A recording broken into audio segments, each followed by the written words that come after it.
Hey everyone, my name is Chris Hickson, and I'm going to be talking about mathematics in a diverse classroom.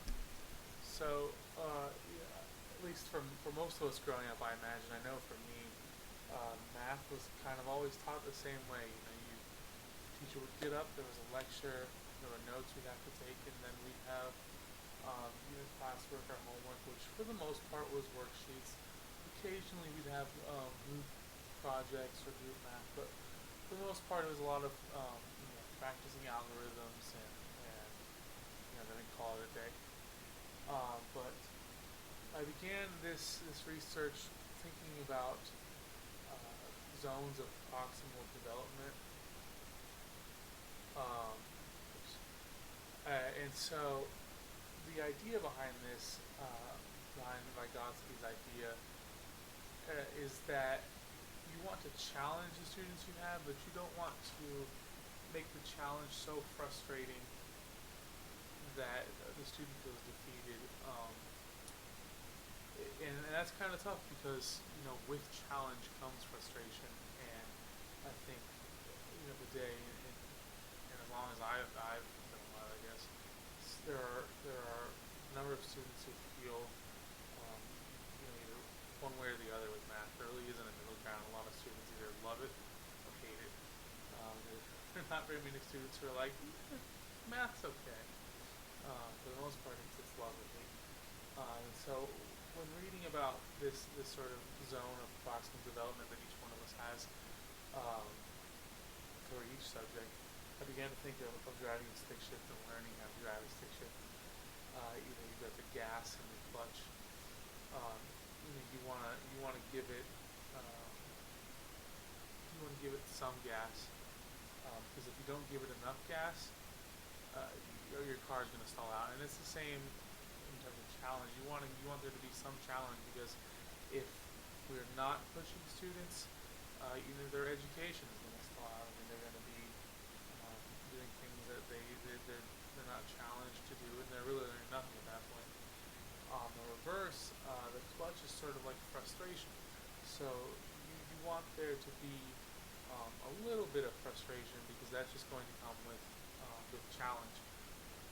But if you've got too much frustration and you let your foot off the clutch, you've again stalled your car and stalled their education. So the idea here is, how do we present materials to best determine a student's zone of proximal development? Because if we're just teaching the algorithms and we're teaching one way, we might be able to determine the proximal zone of development for Keith or Kelly here, but Megan over here may be a different kind of learner, and so our perceived zone of proximal development for her may not actually be her zone of proximal development. And what this also does is breed a sort of set of subcultures within classrooms, and this is certainly prevalent in any classroom, any subject. Sorry, but definitely in math, there are your haves and your have-nots. Man, that pun sounded really good when I typed it up, and I don't know, presenting it doesn't it whatever. But my point is, there are math people and there are not math people present in classrooms, and I just kind of want to get away from that, and I think a lot of people do too. That idea that some people can't do math, because we all do math. We do math every day, and the math that we do in our head in everyday life is not simple math. A lot of it is pretty complex. People get like budgeting, that our ability to complex addition and subtraction. Not to mention, we're thinking, typically when we think of budgets, we're thinking in fractions. Um, Anytime we cook or follow recipes, we're forced to use these skills, and it's real second nature. A lot of math we do every day, we don't even know we're doing it. And so the idea that there are people who are good at math and people who aren't good at math, I think is kind of bogus. I think we're all capable of math, and it's just important to find our zone of proximal development, and what what style we learn best with, which one of these multiple intelligences that we fall into. So as I continued my research into the zones, I started to think about, how do we determine one student zone versus another student zone? How can we do that? And then, as you guys know, about halfway into our course, we talked about multiple intelligences, and that got me thinking. The only real way for us to determine a student's zone is to make sure that we're teaching to their category of intelligence. And in order to do that, we have to hit as many of them as we can every time we present a concept. And it can seem very overwhelming, but I think what you'll find is that a lot of them overlap, and I think that it is. I think it's reasonable to be able to um, present the different concepts throughout the course, throughout your curriculum, and still hit all of these different multiple intelligences. So these are the first six multiple intelligences. There are eight in total. You can't see the bottom two because my head is in the way. Move out of the way. There we go. Perfect. Just throwing it over on the side. All right. So linguistics. So these students are your students who are into language and writing and even storytelling. And so with this, I think it's really important that in math we allow students time to explain their thoughts, not only to us as the teacher, but to their peers. I think peer-to-peer learning is a really important thing, and it gives linguistic students a chance to really show their skills and show their ability to both express and use their receptive skills to improve their understanding of math concepts. Logical mathematical students, those, as you might have guessed, are typically the students that are puzzle thinkers, students that really enjoy that kind of mathematical thinking. These are typically the students that have succeeded in very algorithm lecture and work-based classrooms, typically because their ability to follow patterns and follow rhythm within math allows them to see those patterns within algorithms a little easier.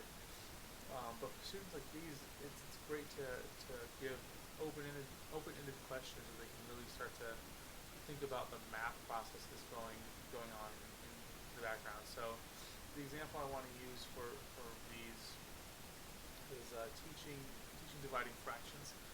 So I know that my favorite quote, this was told by a teacher in regards to a student questioning, why do you invert and multiply? So most of us, I think, know when you've got two fractions and you're dividing, you take that second fraction, you flip it, and you multiply. You invert and multiply. And when the student asked the question, the teacher's response was, "Ours is not to question why, just invert and multiply." And I know it's probably making a lot of people cringe, but I think in today's classroom we can definitely take that sort of question and open it up to the class and see what they think. We don't have to be on the spot and giving them an answer to a question like that. That's something that we can give some of our logical and mathematical students and even all students a chance to really think about and process something like that. Musical students. So musical students, as you might guess, really enjoy rhythm and sound and have a better time understanding and remembering concepts that they can hear and listen to. And I think that in today's classrooms, I think with the amount of technology available to us, we can really take advantage of that and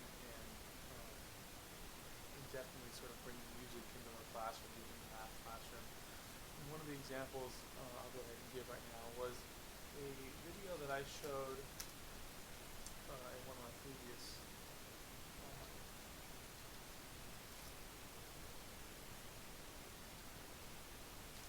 sorry, in one of my previous posts for the class. But this is just a dividing fractions video, and we'll just watch it real quick. But this is an idea, and there's tons of them too. Like there are just so many different videos and songs, little jingles that help students remember concepts, and it's real fun for the students. The students seem to really like it. But we'll pull this up. Yeah, you know how this go. Keep, change, flip. Simple, right? Divided fractions. Flocabulary. Let's go. Keep, change, flip. Yeah, that's the action. Everybody's gonna know how we're dividing fractions. Keep, change, flip. Yeah, that's the action. Everybody's gonna know how we're dividing fractions. Keep, change, flip. Yeah, that's the action. Everybody's gonna know how we're dividing fractions. Keep, change, flip. Yeah, that's the action. Everybody's gonna know how we're dividing fractions. Dividing fractions is easy, that's no lie. You just flip one, yep, then you multiply. Don't flip both, because that'll be strange. You need to keep one exactly the same. Yeah. Then the sign gets changed, division to multiplication, that's okay. Then flip the second fraction like you're on a grill.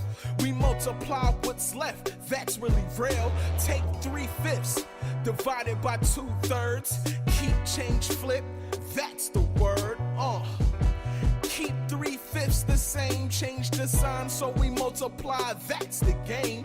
Flip 2/3, we get 3/2, then we can multiply, and so should you. 3 times 3 is 9, 2 times 5 is 10, 9/10 can't reduce it.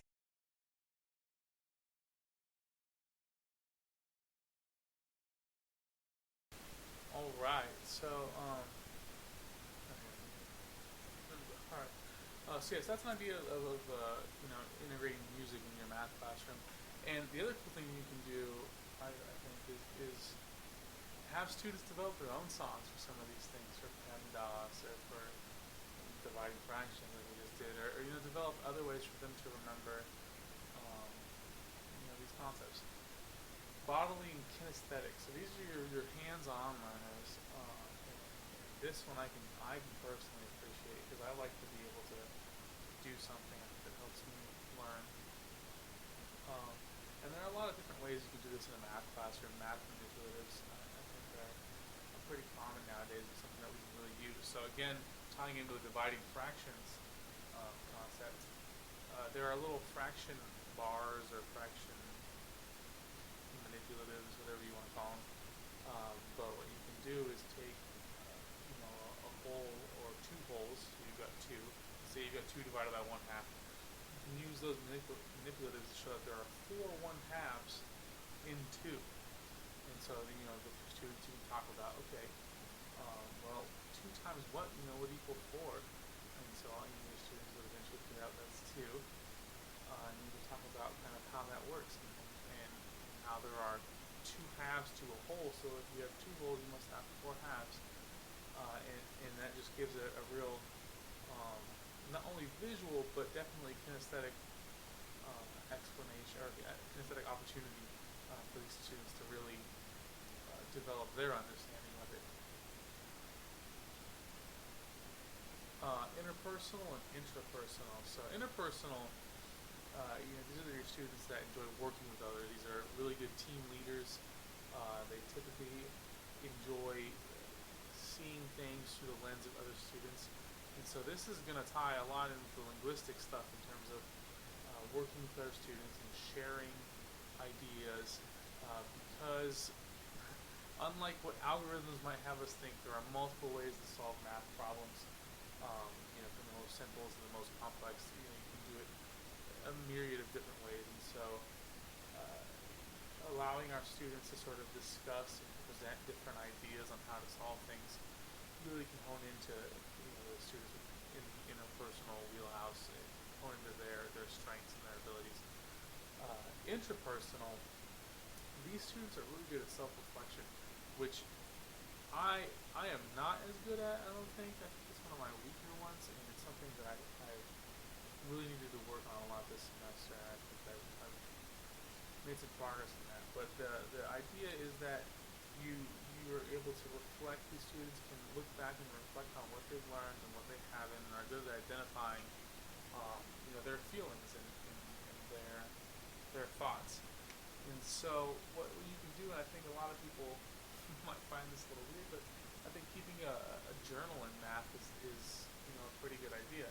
I think self-reflection is really good, and students need to be aware of where they're at. I think if you have them write about where they're at, I think they're then in turn more aware of the teacher's objectives and the class's objectives, and they can sort of self-monitor. And I think it's also a good thing for teachers to sort of use to gauge and monitor where your students are. So last two, spatial and naturalist. Spatial, in this case, is gonna tie a lot into the musical as well, because these students rely a lot on visuals. And so in math, of course, you've got graphs, and obviously you have it written on the board, which will certainly play into their strengths. But videos, again, are really great ways of getting the concepts across. And you can even develop little activities. So, for example, the video I just showed about keep, change, flip, you could develop activities in where students are just doing that keep, change, flip. So they've got to keep one, change the sign, and flip the other one, or however you want to do it. But just little visual activities to help these students connect what they're hearing and what they're learning to what they're seeing. That's going to be the best way for them to learn it. Naturalist is kind of a cool one, and it was a little difficult for me to understand at first, but basically the idea is these students really are interested in real world applications. Basically, they're very interested in how things affect the environment, affect their day to day, affect the community that they're in, and I think that all of us have a little bit of naturalist in us. I think we're all, as humans, we want to be part of the community, and I think that honing in on this multiple intelligence really allows us to develop our classroom, our classroom identity and our classroom unity. And so most schools, I think, in the district that I work in, have a garden. Even if they didn't, I mean, this would be a great opportunity to sort of plan one. There's a lot of math that goes into gardening. You could have students working together, measuring plots, and to tie into sort of an Arizona theme, water conservation. And you could look at projected water use or current water use, and through that you can talk about ways to reduce water. You can talk about what that actually costs the school. There's just so many possibilities and where you can go with that, but I think it's really cool. I've actually, in our lesson plan assignment, I tried to sort of develop a multi-grade project where they sort of reviewed their water usage in their garden and their pond. I think I bit off a little more than I could chew with it, but it's still a work in progress. But it's a really cool idea and a really great way to tie, the students' own backyard, the school that they're at, to the math that they're learning, because it's such a common question. I think in every math class, when are we ever going to use this? When are we going to use this in real life? And doing things like that is a great way to sort of answer those questions. Because I think as adults or those of us who are good at math, I think we can pretty readily see how most concepts apply to everyday situations. But I do think it is difficult for younger kids, and because they're still learning these concepts, these are still very new and hard for them to sort of compare to real life events. And so I think tying it into the naturalist multiple intelligence really also sort of answers that question and helps kids have a better grasp of the concept, because you're tying it to something they know. So again, the idea is we want to defeat these subcultures in the classroom and develop of students that are good at math and students that are bad at math. Because ultimately we're all capable of math. We're all good at math. That's evident every day. You should be good at math. And so I think we want to steer away from that and include all of our students. And by doing that, you're going to be able to better identify your students' true level and figure out where their zone of proximal development is, and it'll just give you a better idea of what is too much or too little for your students. And that is my presentation.